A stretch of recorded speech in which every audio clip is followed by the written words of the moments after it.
Welcome to Catholic Messenger Conversations. Our guest is Bishop Thomas Zinkula. Thank goodness he's our guest every month, pretty much, right, Bishop? You've been stuck with me for a long time, Barbara. That's right, and I'm grateful for that. And you know what? This is the Bishop's 5th anniversary this year as Bishop of our Diocese of Davenport, and he was ordained, 2017? I think June 22nd, 2017, right? Yes. Got that right.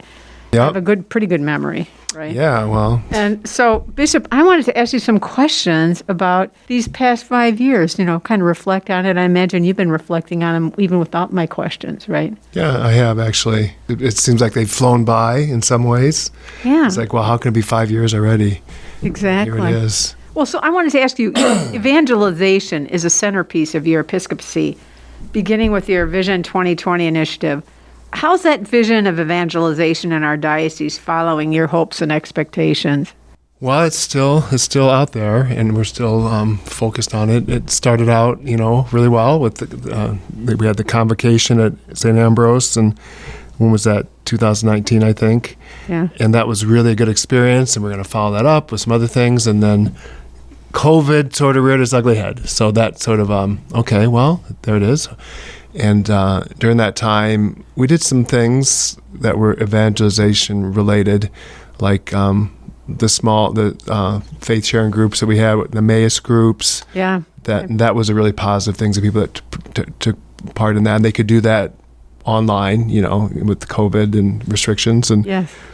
And we had been talking about hiring somebody to be the director of evangelization, and so during that time we kind of worked with that and hired Patrick Schmedke to assist us with that. And so we're kind of getting rolling again.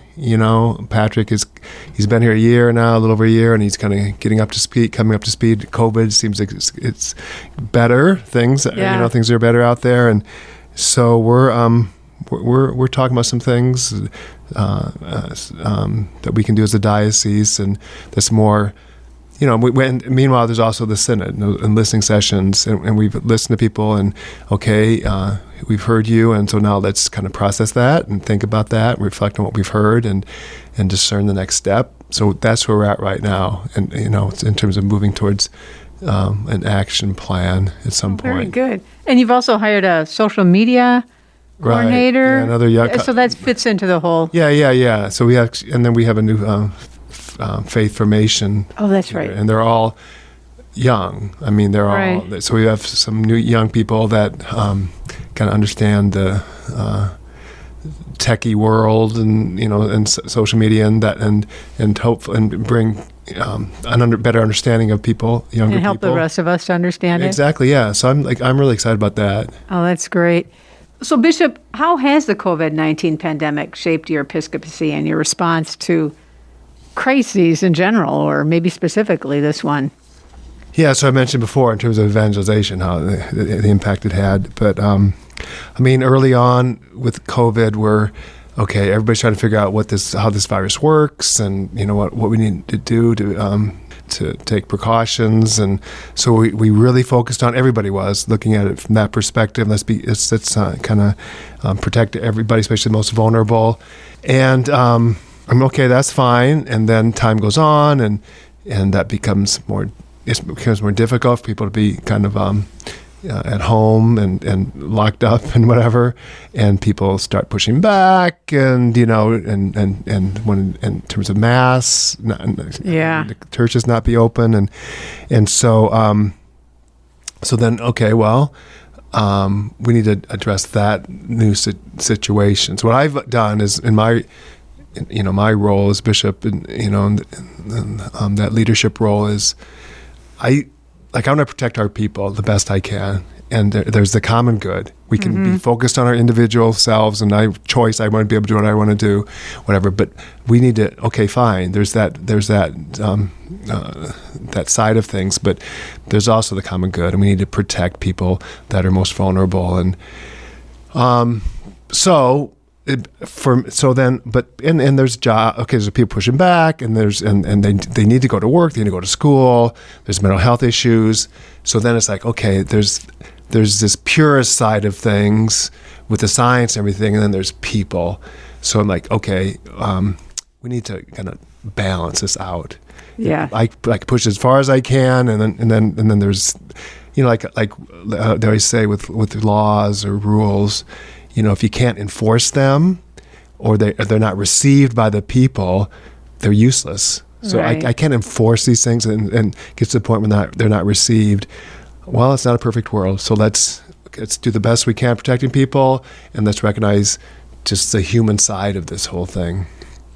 What about, can you describe maybe a couple of positive or negatives out of the pandemic? Anything you'd see as enlightening for us or that we could learn from? Yeah, I would, one thing, we've certainly learned how to do Zoom meetings, and other ways, platforms and things to meet online. It's not perfect. It's not. You want to be in person. Some. Right. To just totally be online is artificial, but it can be really helpful. Especially in a pandemic. But even apart from the pandemic, there's it can save a lot of time and travel, and so maybe there'll be more Zoom meetings and online meetings even after the pandemic. Right. And so working with that a little more, that's been helpful. Another way of meeting. And, just in terms of people working from home, that was like, no, that can't happen. It won't work very well. And, well, this can work. It can work. And we're thinking about some things at the Chancery right now, ways of adjusting things so that people can have more flexibility, our employees, and also and work from home some, and just the hours that they work and things, and so things didn't fall apart totally, and so this can be okay. And masses, live streaming masses, parishes know how to do that now. So there's things like that. I think we've learned some things. Exactly. And then as far as any, I guess, negative effects, what would be the most? Well, I mean, one thing is concerning. Just I think it increased the division. There's one more thing for people to sort of take sides on, and it's already things. There's polarization, everything, but this I think it kind of heightened that. Sure seems like it did. Yeah, so that hasn't been good. That'd be the main thing I think that's been sad. And then just in terms of, like I was talking about, the common good and actually being truly pro-life, and caring about everybody, and it kind of brought out our individualism. This whole thing with choice, whether it's choice of anything, it's like about me and what I do what I want to do. And meanwhile, as Catholics, the common good is really, really important. And so being more, and then just how our level of discourse, the way we interact with each other, it hasn't been, it's declined, in terms of respect for the person that you maybe disagree with, just the language that people use and things. Right. That's sad. Do you think fear fuels some of that? I mean, I just wonder sometimes if the fear that people have about their mortality or even their vulnerability is affecting how. I'm sure fear. Yeah, people play on that too. Yeah. Out there in the media, and exactly. People can kind of stoke fear, and it doesn't bring out the best in people for sure. Enough of that. I want to hear about 5 highlights of your 5 years as bishop. Yeah, well, I mean, it's all about relationships, I think, our human lives, and so that's for me, being here for 5 years and getting to know people, and then developing those relationships over time. That's been certainly a highlight for me. That's great. Another one has been I love it when we're all gathered together, or not everybody can ever be gathered together. That's right. But people from throughout the diocese together for different events, and they really care about the faith and celebrating something like like Chrism Mass or ordinations. We're going to have Those are awesome. ordained 7 men to the permanent diaconate this Looking forward to that. Saturday. That'll be really great, and people will be there and on fire and excited about the faith and participating actively, fully, and consciously, and that'll be a really wonderful celebration. A third thing would be, like, I was called by God to be a diocesan priest, and so that's where my heart is. And I'm not in parish ministry right now, so I'm doing a lot of administrative things, and that's fine. But I love it to be out there just doing priestly things, parish ministry kinds of things. So when I'm out, subbing. The summer I have some weekends free, so I've been subbing last few weekends, and just being there with folks, not as bishop, but more just as parish priest, basically filling in school masses, confirmation masses, prison ministry, all those kinds of things are. Because it's a more intimate setting, isn't it? Yeah, it is, right. It's just being with the people, and it's like, even I'm sort of bishop, I'm the shepherd, and I can't be there every place. So there's priests that kind of take care of that day-to-day ministry. But it's nice to be with folks and just in that regular situation. Right. So that's good. Some of our major things that we've done, like we talked about the Vision 2020 convocation. Now we're involved in the capital campaign. We just kind of finished the diocesan phase of the synod, those kinds of things. Right. Were great highlights. And then fifth, some of the kind of, I don't know, I was going to say unusual events, but just sort of extra sorts of things that you never could have guessed when I started. Okay, it's going to be this, or I'm going to do this, I'm going to do that. Like I get my first summer, I think we did the rag bry. That was fun. Which was really great, just in terms of evangelization and everything. Being amongst people, it was really significant. Then going to India to give the Dalai Lama the Pachman-Terrace Award was certainly a highlight in that respect. And and then traveling with the guys that are going to be ordained permanent deacons to El Paso, Texas, and Ciudad Juarez for this border immersion experience. That was great. And then a couple things coming up. The Pilgrimage to Ireland, Bishop. To Ireland. Oh, there's that too. Yeah, that's right. Right. August 31st is September 9th. I wonder who's sponsoring that. And you can still sign up for it. I wonder who's sponsoring that anyway. I think it's the Catholic Messenger. Oh, yeah, that's cool. and then I'm going to be going to Africa to represent the bishops. I'm on the subcommittee on the Church in Africa, so I'm going to be going there later in September to visit a couple of countries. So those are. I enjoy those kinds of things. We'll have to talk about that when you get back from that one, for sure. That would be good, yeah. We already know Ireland, Africa. We've got our agenda set. Yeah, right. So how about 5 challenges of your 5 years as bishop? And how are you addressing them? Yeah, evangelization is this big effort, for not just for the Diocese of Davenport, but for the whole church, obviously. But so, the other side of that is there's secularism and people stepping away from the church, and especially young people, and so that's a challenge, right? And the numbers are not good, and with that, another challenge, the declining number of priests, and that's just gonna increase the numbers that are retiring the next few years, and that's a huge thing, right? What do we do about that? And along with that, just less vocation, less young men discerning and accepting their vocations to the priesthood. So there's a lot leaving and a few coming in, and so that's a challenge. And then, like I was talking before about with regard to COVID, the polarization, division, and partisanship in our society and the church. That's how that really concerns me a lot. and just in terms of just the situation with demographics and in like especially in rural areas, but everywhere in a sense, and the declining number of priests. So that forces us to have to like cluster parishes and link them, and even close parishes along the way. And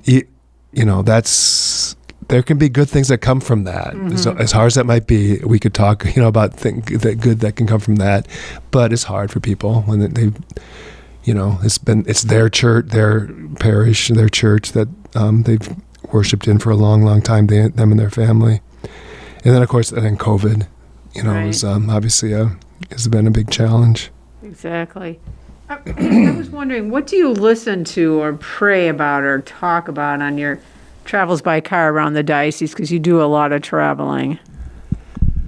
Yeah, so it just kind of depends on kind of where I'm at with things at that point when I'm on the road.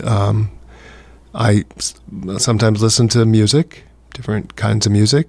So I spend some time doing that, or I might listen to, the news, on the radio or something, depending on the time of day.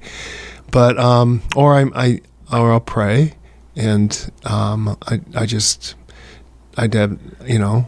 don't have anything, the radio on or anything. I just take time to reflect and pray. Or it's like time for evening prayer or morning prayer, and just a late night or an early morning, and I haven't gotten that in, and so I have an app where you can read the prayer and also to listen. So it's dark, and so sometimes I'll listen to the Liturgy of the Hours podcasts. I listen to podcasts. Do you have a favorite podcast? This one, of course. I figured. Yeah. No, there's different ones I listen to, and then, I'll make calls. It's, you have some free time, and I'll make hands-free calls to people. Oh, that's great. Hey, I wanted to ask you, what have you eaten more of than any other food during your visits to parishes? Probably junk food, because people have receptions, and there's sometimes there's healthy food, actually. It's but a lot of times it's cookies and bars and cake, and so Yeah. I try to be careful, but Because you like those things, even. I do like those things, and so I know it's you like, like be it. strong, Tom, be strong, or just it's all in it's moderation. So it's, Right. okay, just be careful about the amount, and sometimes I do better than other times, but Right. yeah, so Especially if there's kolaches, right? yeah, there's people that there's some few parishes that they know I like kolaches, and there's somebody that makes kolaches, and they show up, and there they are, and they send some home with me, and poppy seeds my favorite, just in case anyone was wondering. Anybody wondering, you're going to get a lot of poppy Yeah. kolaches here. People tend to treat you like a celebrity wherever you go. How do you deal with that? I try to ignore it, I try to just sort of kind of not play into it, and deflect it, just kind of whatever, and I sometimes I don't do that in a good way. Like, I can tell. Sometimes I'm walking up to a church, and somebody's at the door, and I can just tell it's going to be that kind of a thing just by the way Yeah. they look, and sometimes I'll be sarcastic or kind of cold a little bit because I don't like it, and they misread that. They probably, and they don't understand where that. So I'm not always that doesn't happen all the time, but it does happen once in a while, and I feel bad about that. But normally I just try to just help them to just get to know me as okay, I'm the bishop, but just get a sense of me as a person. I'm just this farm kid, from Catholic farm kid, and okay, I'm a priest. I'm a bishop, Right. but I'm just like you. I mean, we can interact. It doesn't have to be this different level kind of a thing. All right. I didn't grow up on a farm, though, but I know what you're talking about. Yeah, well, I mean, Just kidding. Yeah, right. So what do you appreciate most about being Bishop of the Diocese of Davenport? Like I was talking about relationships earlier, right? And so just collaborating with people that I work with, most directly with priests and deacons and chancery staff and all good people, holy people, and laity in different ways here and there. They're, especially people that are committed and very, the faith is very important to them. People at St. Ambrose, I'm the chair of the board here, and so and they're good folks here at Ambrose, and so that gives me life, and I really enjoy those interactions. What challenges about being a bishop keep you up late at night? I don't know. I mean, there's all those things that we've already mentioned. Those those things. Those are the things that I think about. Just those same things. Just in terms of people not people like just religious institutions aren't as important these days for people, right. and just walking away from them in the church, and I'm spiritual but not religious, and all that. So those things. That's constantly on my mind. Evangelization. That's why. That's the big. So you're working to counteract that, so you can get. Yeah. Right. Yeah. That, and just what's going on, just in society. The things we've talked about. All those kinds of things. So, what role does humor play in your life as a bishop? Well, it's helpful to have a sense of humor, I think.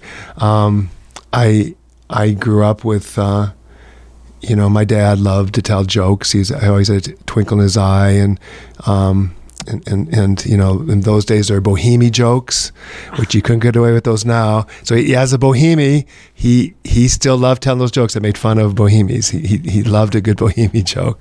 So just now, especially on my dad's side, there's a lot of laughter and just a joy in life and humor, and so I preached on that this weekend, just joy. All the readings had the word joy in there somewhere, and focused on rejoice or joy, and that's attractive in terms of if you want to evangelize, and people want, why is this person, why there's so much joy there, and and why is this person upbeat and things, even when there's difficult situations and circumstances in one's life. If we're really faithful, and committed to Christ, and they're still really hard, but there's a deep peace and deep joy. I think, if we're close to the Lord, even those really tough times. So right. To never lose sight of the joy. You can find joy right. in life if you look for it. Yeah, right, exactly. Find who you belong to. Sure, yeah. Right. So what do you do to stay healthy as a bishop? Well, or as a person in general. Yeah, right. So what do I try to do? So things I kind of, so I try to get enough exercise. I don't exercise as much as I used to. I don't have as much time, but also as I get older, it's not like I'm not as fanatical about some of those kinds of things, Right. But it is important to me to get regular exercise, to eat well. We talk about junk food and right. all that. I have my struggles with all that, but I try to eat well, get enough sleep. Do you cook your own meals? Yeah, when I'm at home. Wow. Yeah, and I don't really go out that much. I have plenty of meals out there, right? So I don't have to worry about. It's not like burdensome at all. But especially this time of year, I'm not out and about in the evenings as much. So, I like to... So you just pick from the garden out in the back there, right? I'm assuming. Well, it's under cover of darkness, because cook for the priest the cook would be pretty upset. I'd probably be okay, but no. So, so those are some of the things so that's all physical kinds of things. But on the spiritual side of things, I've been a member of a priest prayer group or support group. We call them Emmaus groups here, or Jesu Caritas groups. So there's a group of priests I've been a part of from Dubuque Archdiocese, and so I continued with them because I'm right next door, and I've had these relationships with them for it's been 30 years. That's There's been how many are there? Like about 5 or 6? Seven. There's been some that have come and go. A couple have died. A couple have left the priesthood. Right, okay. and so then we invite others to join us because we have a good group, and it's a wide, diverse range, and so we get together once a month and that's cool. spend basically a day together. There's a holy hour and to begin with, and then we have some social time, and then. Do you pick a different place, or do you go to the same place? No, we go to somebody's place, or we go to a neutral place, whatever works best for everybody. And then we have a meal together, and the main thing is a sharing of life, where we it takes probably 2 or 3 hours. We go around the room, everybody just takes a turn, and you don't interrupt them. They just talk. You just listen. That's the whole thing with synodal listening, right? This is listening carefully, and they just talk about your life, everything that what's going on, good and bad, and different, like the human side of things, spiritual side of things, what's work, whatever.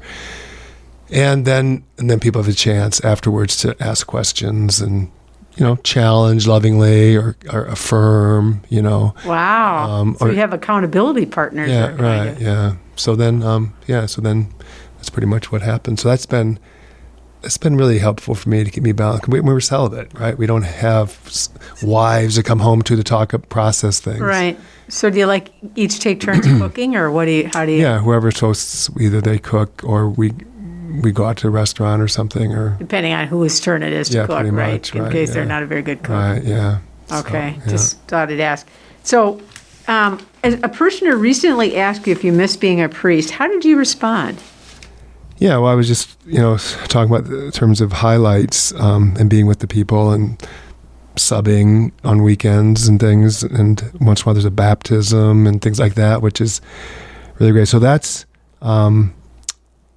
So I do miss being a priest, and that's why those kinds of things are really important to me. And sometimes I'll go to a parish. People invite me for something, just anything. It's not something I have to go to, and sometimes I can't make it, but sometimes I can, just to be kind of in the regular mix of things. And so it's because I miss that sort of the parish priest, and that's what I was called to. So sometimes people call me. It's not even it's kind of not occasionally, but actually kind of somewhat regularly. People will call me father, and then I'm sorry, Bishop. I'm like, well, once a father, always a father, and that's kind of a term of endearment for me. Yeah. I mean, Bishop comes across differently than kind of formal. Than father. It's more intimate, and so I'm like, yeah, that's who I am. I'm the father of the diocese now. That's right. So we'll start calling you Father Tom, right? That's fine. Yeah, we can do that. No, that's fine. So my last question for the day, drum roll, please. What is your vision for our diocese 5 years from now? Yeah, I'd like to hope that we've pulled together more and more, especially as things get tougher with out there. And now there's this Supreme Court decision with regard on overturning Roe versus Wade. There's more people sort of, against the church and saying, not pleasant things about the church. Yeah. So that, and just the whole thing with the numbers and, less people practicing, less priests. And I really want to, and we've been working on that. We had our June Institute for Priests was focused on fraternity. The bishops, when they got together this summer, is focused on fraternity. The deacons have been working on that. So, so the leaders need to be together. If we're going to accomplish our mission, which is a challenging mission, no matter what, but especially now, we need to be together in community. So that's something I hope that we can. And out of that comes more and more missionary disciples, where we're working on being tight knit group and everything. So it's that inward kind of a thing. But then we're more we're stronger. Going out, taking on the road. Like this last weekend, we heard about the 72 disciples that were sent out because they had a strong community. They go out and they come back and rejoicing because it was challenging and everything, but some good things happened in terms of their evangelization. And and so we can be more just better able to do what we're called to do. Exactly. It takes a little humility, I think, for all of us to come together, right? We all have to practice a little bit more, maybe, humility. Yeah, definitely. And also, it's not like it's countercultural because we're so focused on the individual. Yes. And me and my choice and all that. We're not as inclined to. Community's really broken down a lot. All that divisiveness and all that stuff. So we need to come together more, and so that we can accomplish our mission.